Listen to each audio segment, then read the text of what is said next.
Recording, share the screen.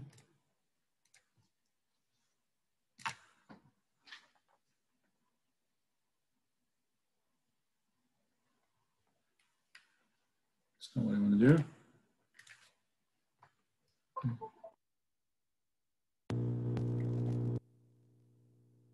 getting there.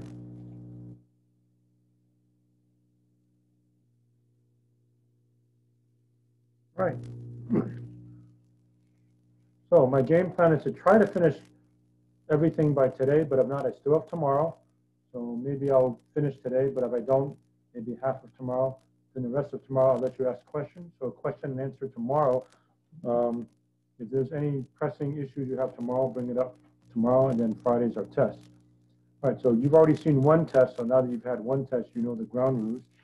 Okay, so you say, what do I turn in? You turn in all of this, no 2.4, so we're skipping 2.4 altogether. You're never responsible for any of it. Okay, I usually give about 10 questions, maybe 9, maybe 11, but around 10, something like that. Okay, and remember there's that 70% requirement. You must turn in at least 70% of the homework in order for me to grade your test. If you don't, your test automatically counts as a 0, and I don't grade it. Okay, so in maybe 12:01, 12:02-ish, I'll send on Canvas announcements, the exam, but I'll also project it like I'm doing here. So when you come and join the class, I'll project it for those of you who'd rather have that. If you want to print it out when I send it on Canvas, you may do that. I won't call the row. Again, there's no reason for me to call the row. Just think if we were meeting face-to-face on a test day, I wouldn't call the row. It's easy for me to just, I got the whole hour to figure out who's there and who's not. So I will take attendance, but I won't call anybody, of course. And again, you have to actually be there. So if I get a test from you later, but I see you're not there, it's not going to count. You might have just copied up for somebody else, or I couldn't see you. So again, during the test, I need to see your actual camera. Camera's on you. Mute yourself. And if you have any questions, just send it over the chat. And that's that. Okay. All right. And Prasanna's out there. So for Prasanna, if you want to give any extra meetings, you can send it over the chat. And by the way, I've said this before, anytime during our class, if you want to send a chat while I'm lecturing, Prasanna can answer that question for you during class time. Or if Prasanna wants to have any extra meetings in preparation of Friday's test, that's okay. But on Friday, once the test starts, Prasanna and I aren't going to help you with anything. We're just going to look around and see who's not with their camera on, or who looks like there's somebody else in the room with them or whatnot. Okay. All right, so I'm going to try to go as much as I can through the rest of 2.7 and 2.8. Okay, so 2.8, question number 1. Okay, use the given graph to estimate the value of each derivative, then sketch the graph of f prime. Okay, now if you can't see it, it basically asks for f prime of -3, -2, -1, 0, 1, 2, and 3. Okay, so please notice the difference between f prime and f. If it says f, you're asking for the y coordinate, right? You're already comfortable with that. So if I say f of 0, 0. If I say f of 2, you would say 2. So f gives me the y coordinate, but f prime gives me the slope. So as I go from -3 to -2 to -1, 0, 1, 2, and 3, what's the slope? Or imagine you're on a ride, a roller coaster ride. You're on this roller coaster, and we're always going from left to right. We're never going from right to left. We're going from left to right. So what's the approximate slope at all of these? Okay, so -3. I would say it's negative. I'm going down, right? If I'm on this ride, I'm going down. It's not very steep, something like that. Okay, I'm going to say -1/3. Okay, I'll come up with a table for this.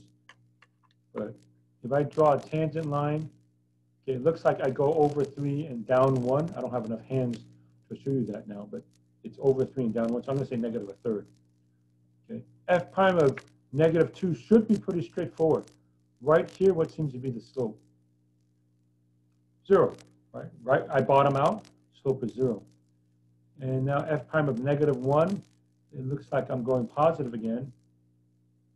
Okay, I'm going to call that 1. It's going up at about a 45-degree angle. And then at 0, it's a little bit steeper. So it's like that. I'm going to say that slope is 2, because it looks like it's over 1, up 2 roughly. Okay. Then back to 1. Back to 1, it looks like the slope is about a 45-degree angle. So the slope is 1. Then how about at 2? Slope is 0, right at the top. And then at f prime of 3, again, it looks like it's a very small negative. I'm going to call that negative 1/3. Okay. I don't have any hands anymore, but well, maybe I can sneak that in. But look over here, it's 3 to the left and 1 up, so the slope is negative 1/3. All right, so what I'm trying to get at is this table here now. Okay. So I have the x and the f prime, the slope.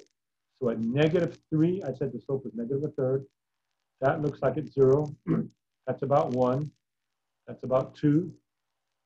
That's 1. That's 0. And that's negative 1/3. I'm just estimating the slope.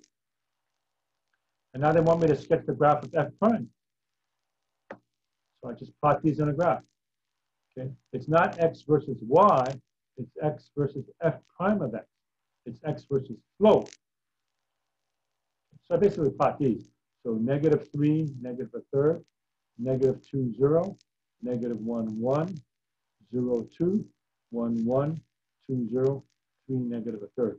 Okay, so this seems to be the approximate graph of f prime. Right, so that's what we have for number 1. Okay, so come up with the slopes of the tangent lines. Okay, or if you were to ride this roller coaster, right? If you were right here, you would say, I'm going down a little bit, negative. Right here, you would say the slope is 0. And then steeper, 1, and steeper still, 2, and so on. Back to 1, 0.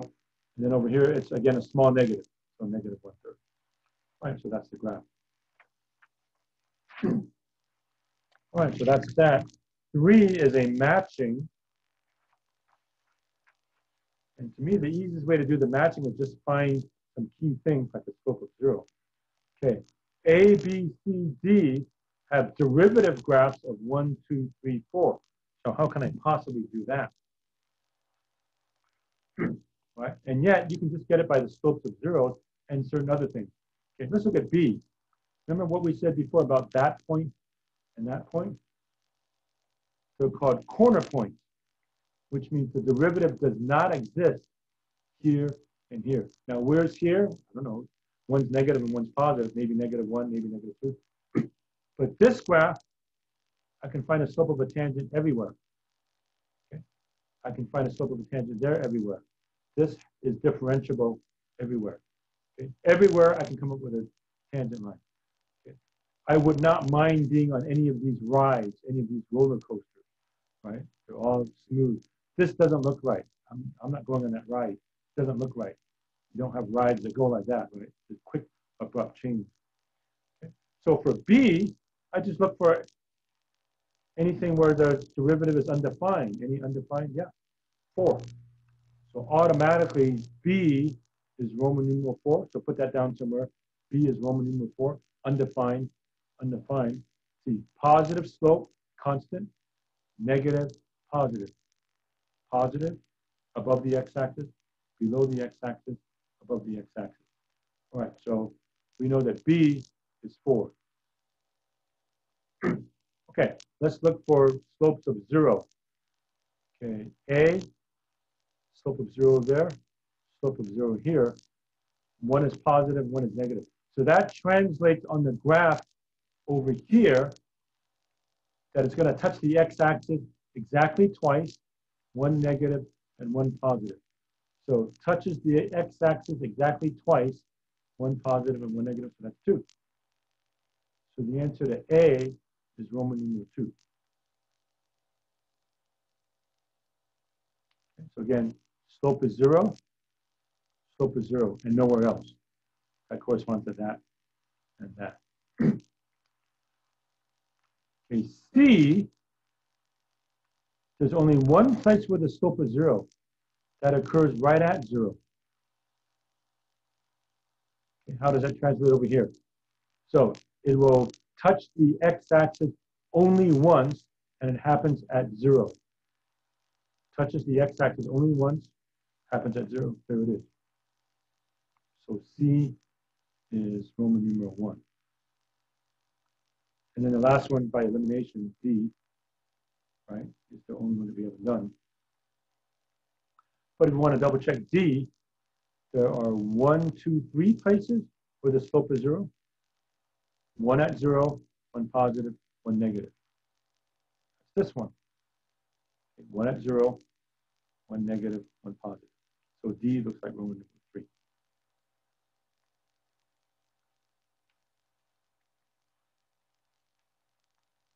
All right, now for these, trace or copy the graph and then draw the graph of f prime below it.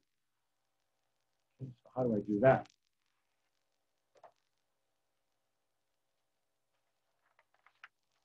Okay, so 7 goes like this, like a semicircle. Okay, so I draw some tangent lines. Okay, right here, a big positive. Okay, keep going along, small positive. What's the slope right here? 0. Then a small negative, and then a large negative. So as I travel along the semicircle, going from left to right, goes from a big positive down to 0, and then a big negative. Okay, so big positive, small positive, reaches 0, small negative, big negative. So there's the graph of the derivative, something like that.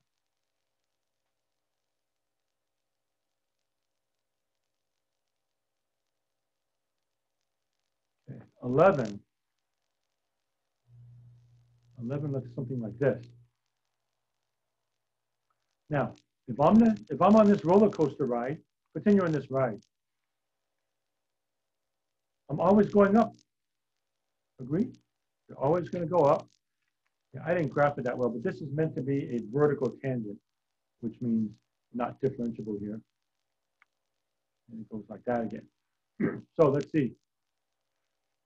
Always going up means there's no graph down here. No graph in quadrants 3 and 4. The slope is always positive, so I'm always going to be above. Okay. Small positive, large positive approaching infinity. Okay. Small positive, large positive. Undefined, I come out large positive, and then it levels up to be a small positive.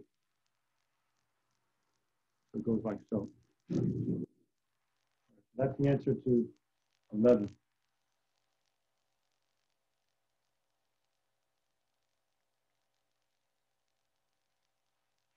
Okay, so that's that one.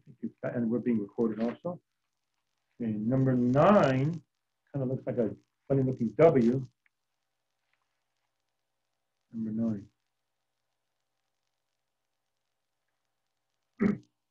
Okay, I just guesstimated. That looks like a slope of maybe -0.5, 1, -1, +0.5. Okay, corner point, corner point, corner point. So derivative is undefined. So open circle, open circle, open circle right here. And here, slope is constantly -0.5. So as I move along here, constantly -0.5. So -0.5, that's half a unit down. Then between here and here, it's constantly 1. Always 1 up until 0. Then constantly -1. So that's lower than here. So -1, open circle, open circle. Okay. Derivative is not defined right here. And then from here on, +0.5, which is not as high as that. So open circle there and on. So that's question 9. So that's what the derivative function looks like. Undefined here and here and here. that corresponds to these corner points right over here.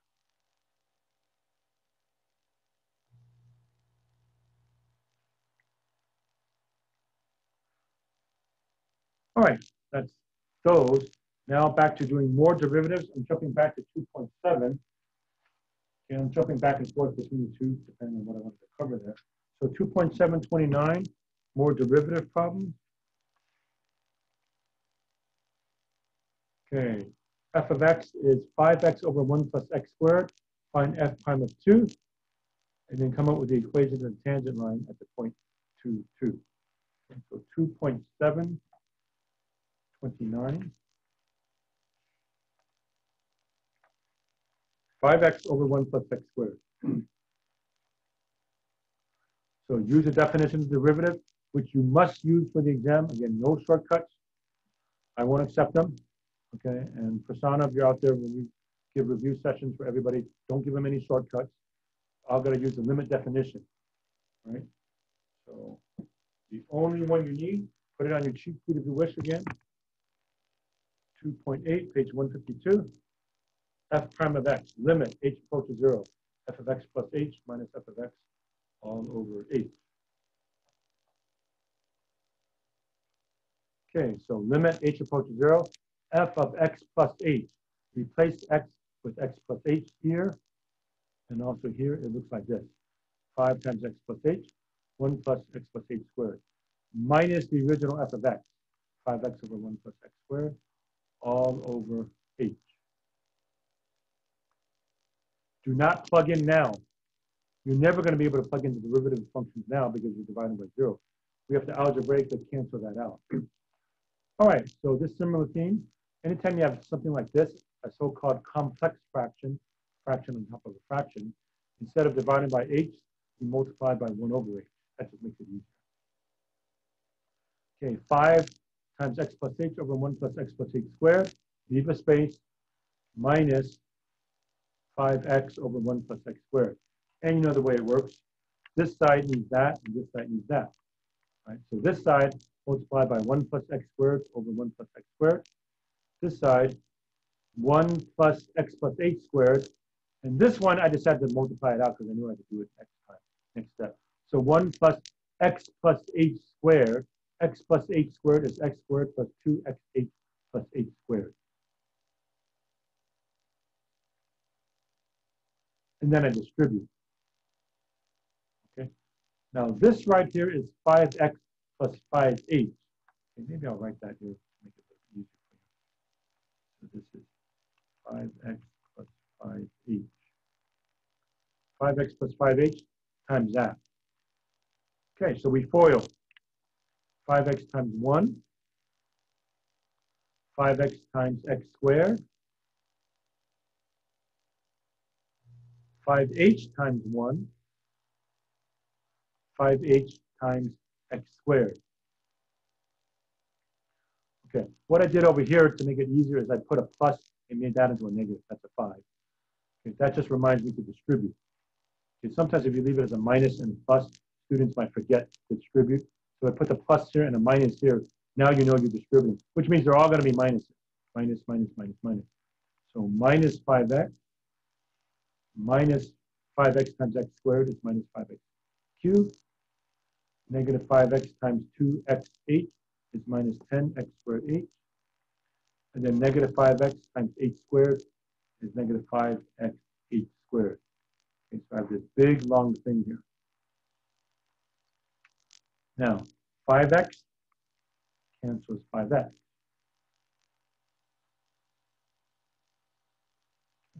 5x cubed cancels 5x cubed. These two, 5x squared h minus 10x squared h, that comes out to be in green here, negative 5x squared h. Okay, so taking inventory, I have that one, gone, gone. These two are negative 5x squared h, gone, gone, combined, and negative 5x h squared. Okay, so ultimately I have that one, and that one. They all have an h. So factor out the h. h parentheses 5 minus 5x squared. That's a minus 5x squared h. So if I take out an h, I have that. And then minus 5x h. Copy all that. Very conveniently, h's cancel out. That's the whole idea. You want to be able to cancel that h out. So now I have limit h approaches 0. Keep writing this. I'll be looking to see if we keep writing limit h approaches 0, limit h approaches 0, limit h approaches 0. Okay. When do I get to stop writing limit h approaches 0? When you finally plug in 0 or whatever they tell you to plug in. You know, they might tell you to plug in 3 or 7 or whatnot. Okay, so now I plug in 0 right here. That's gone. And right here, that's gone. So notice I don't write lim anymore. Right? The limit's accomplished. I plug in 0. So on top 5 minus 5x squared, if you put a 0 here, it's 1 plus x squared. Here's another 1 plus x squared. That's 1 plus x squared squared. That's my derivative function. All right, now that I have this, it asks for the derivative at x equals 2. I just plug in 2. Put a 2 right there and a 2 right there. So 5 minus 5 times 2 squared, which is 4. Put a 2 right there. 1 plus 2 squared squared. This becomes 5 minus 20, negative 15. 1 plus 4 is 5. 5 squared. So negative 15 over 25, which reduces to negative 3/5. The point was 2, 2. Point slope, give the answer in point slope form. Y minus y1 equals m times x minus x1. Stop. Okay, so on the test, just stop right here, meaning you don't have to make it look like y equals mx plus b. You could do it. We're not focusing on the algebra right now. We're focusing on the calculus, but just stop right there.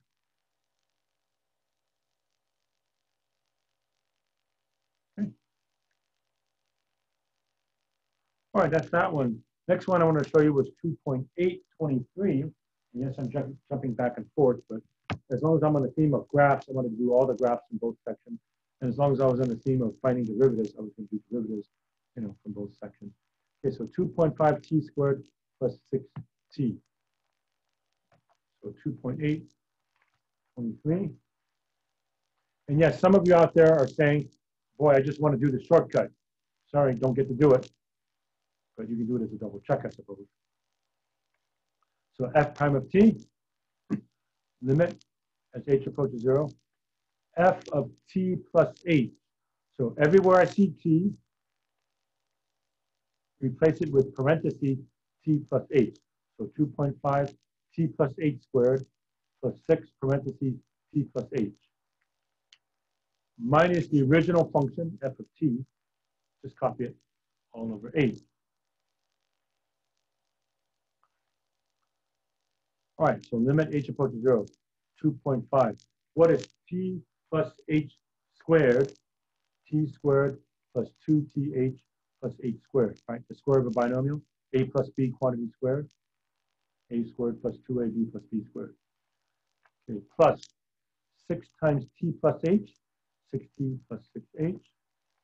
Distribute, distribute, so minus, minus, right? Now I distribute the 2.5. So 2.5 t squared, 2.5 times 2 is 5 th plus 2.5 h squared. And just copy all the rest of the stuff. 6t, 6h, minus 2.5 t squared, minus 6t. And that cancels that. That cancels that. So what do I have left? Basically everything that isn't crossed out. That one, and that one. What do these three have in common? H. Notice that theme happens a lot, right? Factor out the h, cancel that h. So h paren, if I take out an h, I have 5t. Take out an h, 2.5h. Take out an h, I have 6. Okay, cancel, cancel. Limit h approaches 0. Keep writing limit, limit, limit. Keep writing it until you're ready to plug in. 5t plus 2.5h plus 6. Now I plug in h equals 0. That's gone. Final answer, 5t plus 6. So that's my derivative function. And yes, for those of you that happen to know the shortcut, if you double check that does match, you say, I don't know the shortcut. Well, don't worry about it. You'll learn all the shortcuts in chapter 3, but not now. So 5t plus 6. Okay.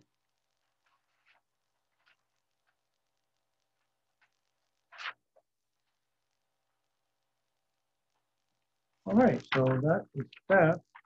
Let's see. I'm going back to some other stuff from way back. Okay, somebody asked about 2.237. Okay, if you're worried about all this other stuff, skip that. This was 2.4, which we're skipping, which I'm guessing you're happy about. Okay, let me go way back to 2.237. Okay, so I'm filling in some holes. There.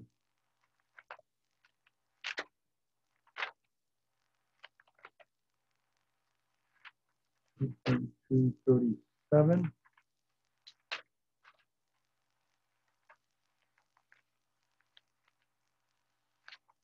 Get that for you. So somebody asked about this one. Limit x approaches pi over 2 coming from the right of 1 over x secant x. Right? So my suggestion for that one, I suppose.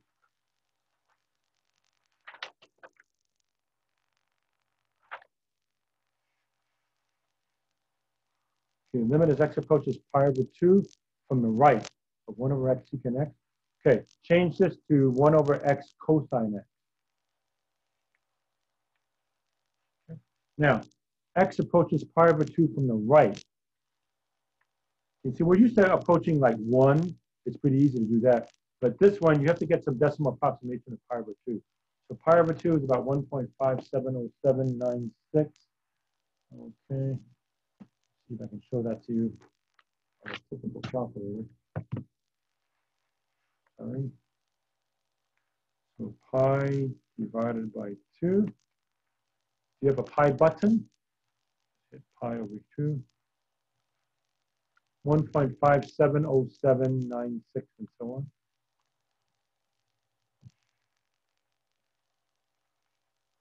So that means in order to come from the right, I always have to be a little bit bigger. All right, so I start at 2. Then bigger than 1.57 is 1.6. Then I do the next digit, 1.57, 1.58. And the next digit is 0, 1.571, and so on. Okay. And you have to be in radian mode. This is all in radians. Okay. So if you punch it out, I'm getting this. So if I plug in 2, I get this, and this, and this. Oh, I didn't even put 1.571. I don't know why. Okay, I can do that now. Do that now. 1 divided by parentheses 1.571 cosine 1.571 negative 3125 something.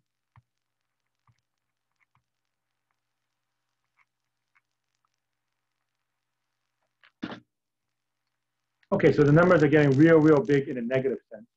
So the limit is negative infinity. Okay, so that's all for that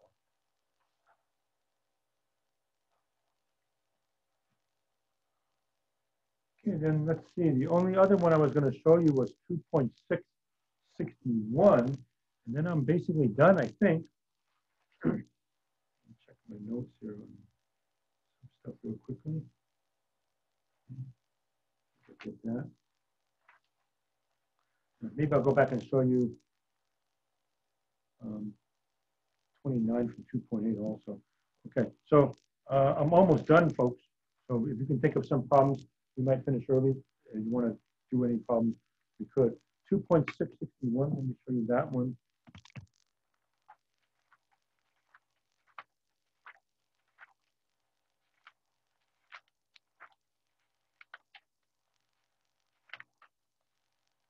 And all along, if you want to go in the chat and ask Persona a question, you may.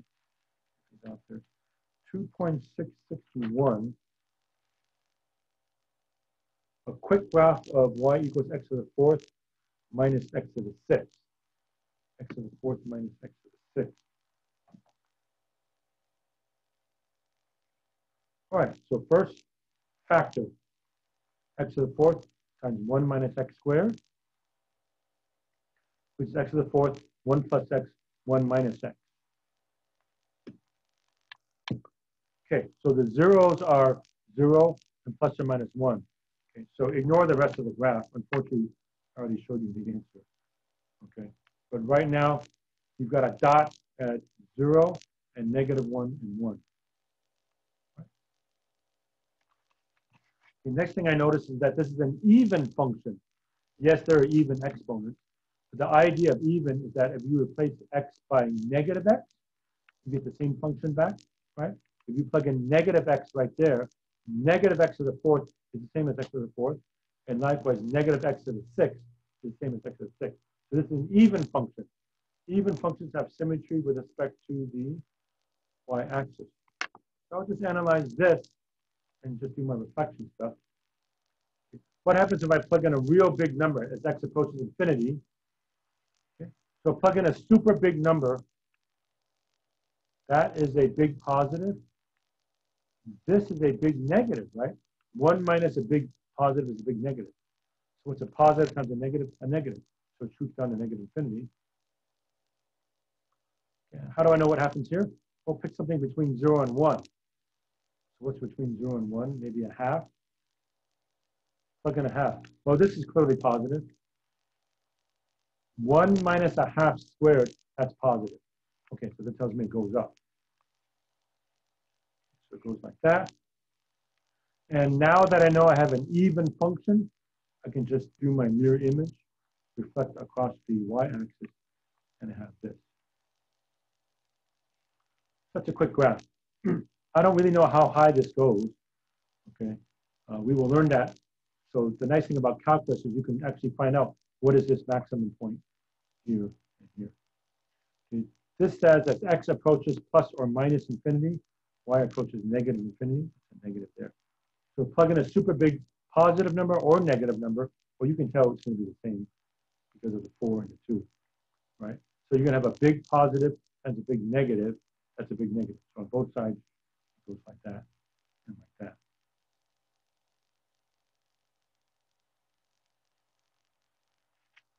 Okay, and let me see, get other stuff out of the way. Yeah, let me go back and show you 2.621. Some of you asked about that one. 2.621. Skip that. Skip all that. We don't need that. 2.621. So the limit of this expression. Okay, so the only way to do this is to just multiply it all out first. I'm getting yellow here. All right, so multiply this out.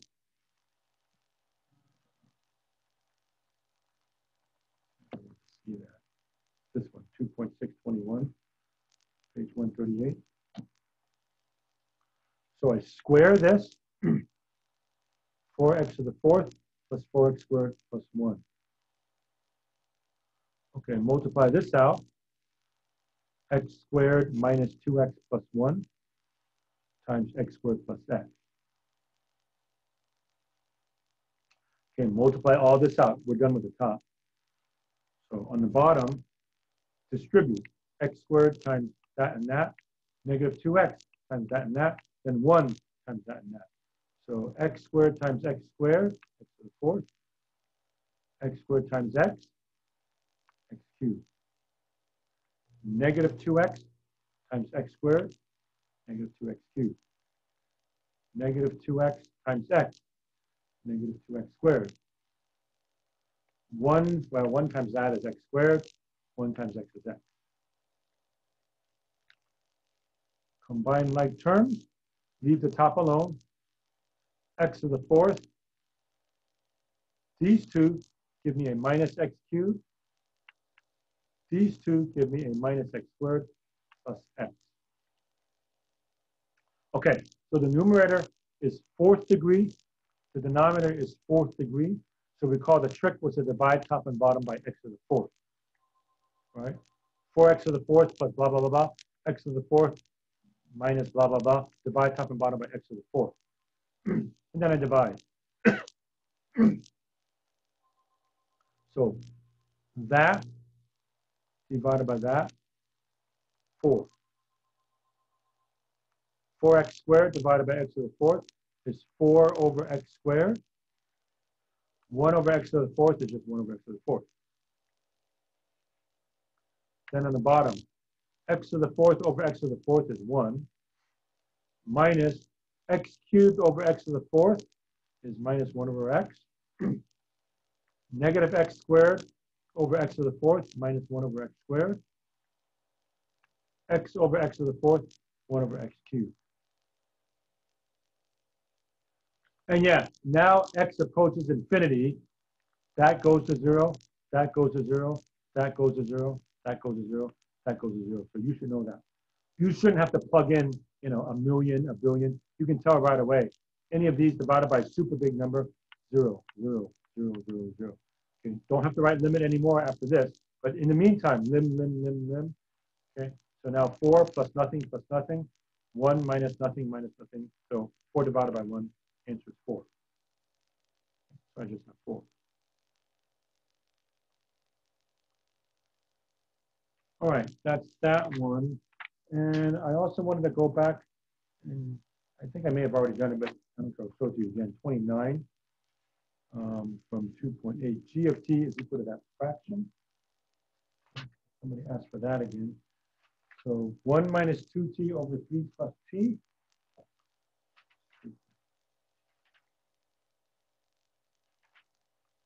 Show that to you.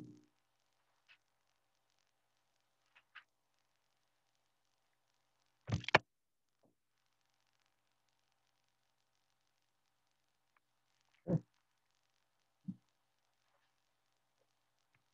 1 minus 2t over 3 plus t. Okay. Yes, there's a shortcut for this, but we don't know it yet, right? Okay, g prime of t. Limit h approaches 0. G of t plus h. So erase that, put parentheses t plus h. Erase that, parentheses t plus h. Minus g of t, just copy the original, all divided by h.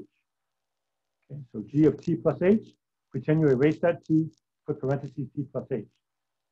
Erase that t, t plus h. Minus the original, all over h. Okay, we've played this game before. If you have this weird looking fraction on top of a fraction, instead of dividing by h, you multiply by 1 over h. Okay, this becomes what? 1 minus 2t minus 2h over 3 plus t plus h. Leave this alone. 1 minus 2t over 3 plus t. Okay, it's a lot of heavy-duty algebra. Same thing. The left side needs the right side denominator, and the right side needs the left side denominator. So what do I put over here? 3 plus t. What do I put over here? 3 plus t plus h. So now I have a common denominator of 3 plus t plus h times 3 plus t. Now, normally don't multiply out the denominator. You don't need to. You do have to multiply out the numerator, unfortunately. Okay, so here we go. These 3 guys times each of these. So I should have 6 terms. So here we go. 1 times 3, 3. 1 times t, t. Negative 2t times 3, negative 6t. Negative 2t times t, negative 2t squared. Negative 2h times 3, negative 6h. Negative 2h times t, negative 2th. Okay, so that's done. Minus parentheses. So I'm not even going to bother distributing. I'll just multiply this out, and remember, it's parentheses, the whole thing. So minus parentheses. Okay, so here we go. 1 times 3, 3.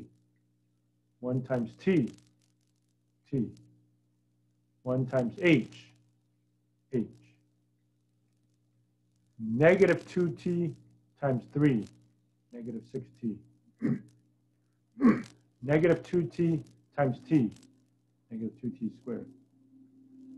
Negative 2t times h minus 2th. Now, I'm supposed to distribute this, but I'm going to rely on your good algebra skills. You're taking calculus. Your algebra is very good. I'll save time and not write all that out. And trust that you can follow what I'm doing. These 3's cancel out. 3 minus 3. These cancel out. Negative 6t minus a minus 6t. That's negative 6t plus 6t. These cancel out. Negative 2t squared minus a minus 2t squared.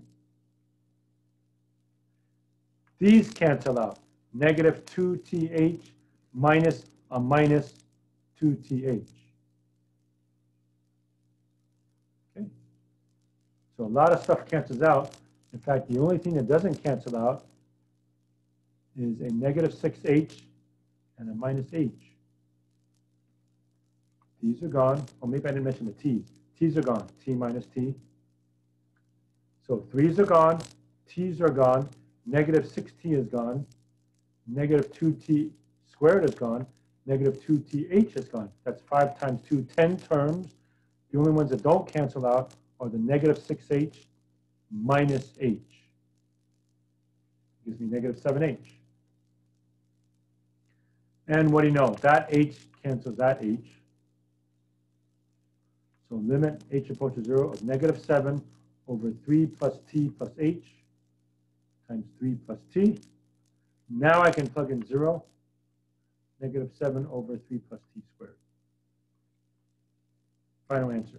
So the derivative of this comes out to be this.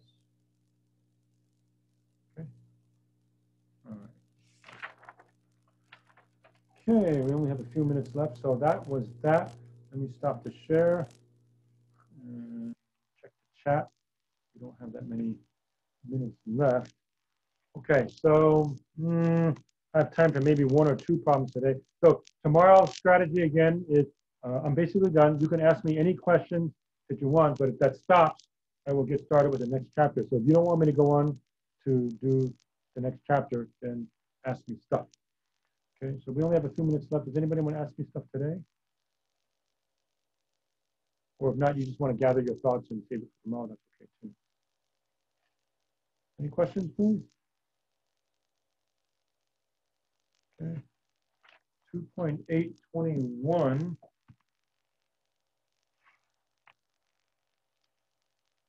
2.821. Yes. And we did do that though. We did that the other day. It's going to take me too long to find that. But fortunately, it's fast enough that I can do it fairly quickly, I think.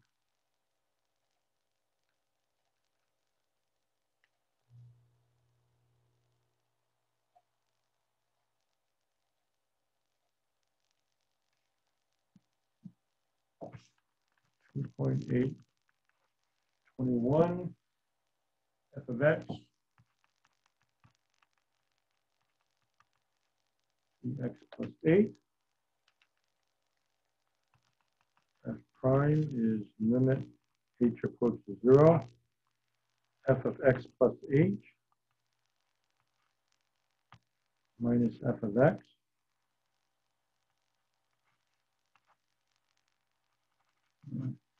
minus f of x all over h. Sorry, this is an 8. Or you can just look back at the notes I gave a while back. Limit h approaches 0. 3x plus 3h plus 8 minus 3x minus 8 all over h. Gone, gone, gone, gone. So limit h approaches 0 of 3h over h. Cancel, cancel. So limit is h approaches 0 of 3. And limit of h approaches 0 of 3 is 3. Okay. I'm still recording, so it's there, but I did it. It should already be in your notes right there. Okay, and anything else? I don't see anything else in the chat. Okay, so we're done for today. So tomorrow you can ask questions on any section, chapter 2, and Friday's the exam. All right? Okay, that'll do it for today, folks. Have a good afternoon. See you tomorrow.